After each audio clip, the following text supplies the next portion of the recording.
Ooh.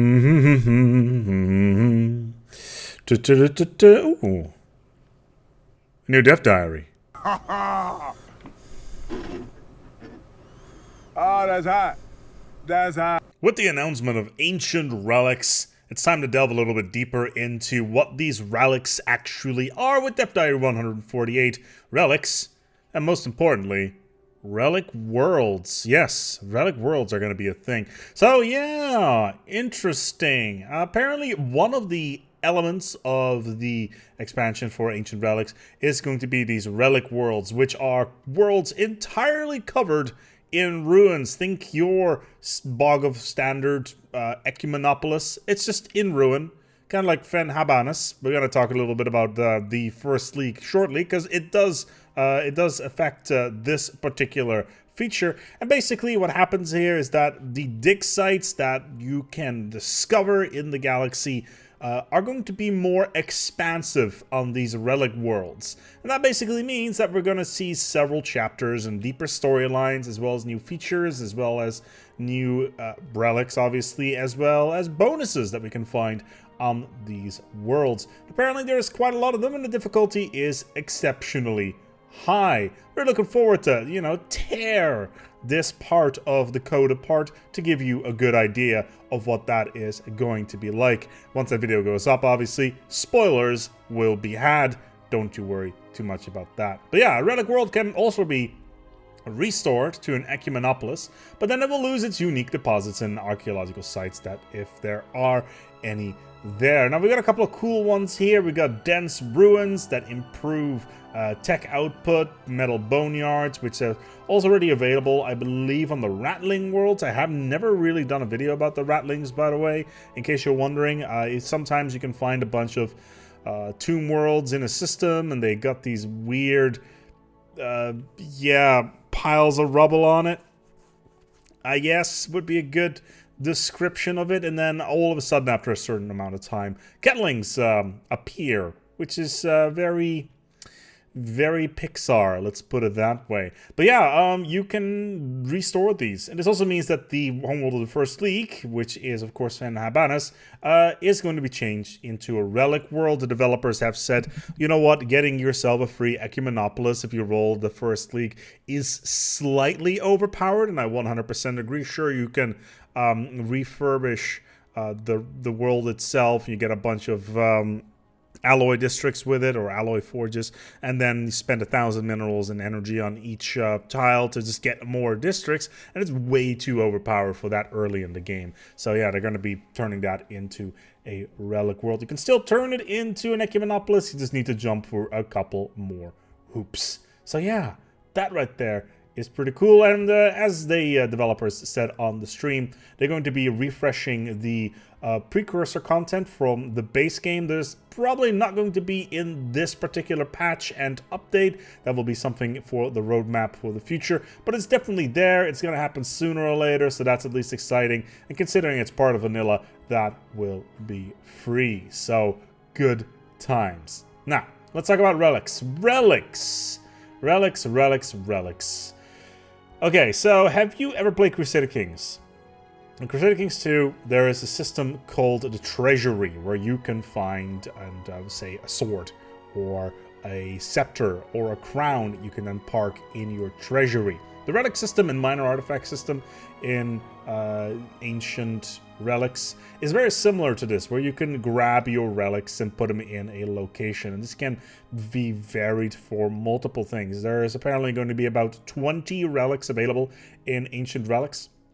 On top of that, they're going to be retroactively engineering the relics from previous expansions to work with the system as well. So for instance, the example that has been given in the past is that the relic system will allow you to get the Galatron, the Space Dragon head. You can find yourself the Space Praetorian Queen, which can then spawn a fleet. And all of these will have passive and active bonuses that you can then click over time. And you'll need to spend about 150 influences to use the active bonus, and then there's a cooldown before you can use yet again another active bonus, which is an interesting way of dealing with it. Previously, we just had a passive bonus like build a building on the planet, and then you get your passive bonus out of it. And that right there is pretty cool. The example that's been given here is the Praetorian Brood Queen. Activation costs, actually it's not influence, it's a random resource, so in this particular case, 10,000 food.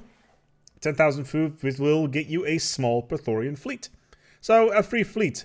Of course, you cannot get the Brood Queen until extremely late in the game, and of course you need to roll the Praetorian Scourge endgame crisis to actually get the Queen herself. But hey, it's still a nice gesture. Being able to play around with the Praetorian fleet is rather cool. Yeah, just be aware that this is not a feature that you have to pay for unless you want to get the stuff that is in Ancient Relics itself. All these older items will be retroactively added to the Relic system, and it's apparently also highly moddable, which means that you will be able to create your own relics. I'm sure a bunch of you out there are already making lists saying, hey, I want this relic in there. Ooh, this would be cool. I'm going to put in a giant diamond called Koh-i-Noor. And once the active ability is that my queen will live forever by sucking out the life force of any of the throne follow-uppers. I'm sure that the historical reference there goes completely, unspoken. And then, of course, there's also, for instance, things like the Great Khan, which is part of Apocalypse. You can find its throne and then basically get bonus out of that as well. So what is the intention here of the Relic system? It's very visual. Morgort Daniel has stated that being a UI designer over at Paradox, working there for quite some time, wanted something a little bit more flashy in the game and basically make things a little bit cooler rather than just having a text box saying, oh, you have this modifier. Actually have a visual representation of what this system is going to be like, what you actually have, and etc, etc. So it's a really cool addition. Now it has 6 slots, but we've been told that you can have as many relics as you can find, and that the UI will quote unquote grow with a scroll bar so that you can find stuff. Personally, not a big fan of scroll bar. I'd rather that it just would shrink so you can see more on screen rather than having to scroll, but hey, that's just more of a personal choice. Another thing that I would really like to see, and I don't know whether or not that's going to be the case, is relics interacting with each other to give special bonuses. Let's say that you, I don't know, pick up 6 stones that then work together, and then you get an ability to snap. I don't know. There's quite a lot of potential there. I really hope that it's going to be a moddable feature or that it's already in the game right off the get-go. I would really like to, collect Exodia and then win the entire game. I think there's quite a lot of potential there when it comes to these relics. But yeah, Leviathans, basically almost every single expansion will have a retroactive bonus and relic available to it. So you will get a little bit more bang for your buck. You will finally be able to see these things that you have, in fact, collected. Now overall, it's basically a feel-good system. You can look at your things that you've collected and play with them from there onwards. There's also going to be an alert. Like I mentioned, it's all on a cooldown. Once you've selected one, you won't be able to select another one for quite some time. But it will be an alert on screen, kind of similar to when you're a psionic species and you've got the access to the shroud. And once you get access, a pop-up happens once again. So that right there is pretty cool. I'm really looking forward to this. I think it's a nice visual addition to the game where we're going to see more storyline. We're going to see more feedback about what you've actually collected. Like I said, not so much a text box that says, hey, you got plus 25 ship speed. Yay, what a delight.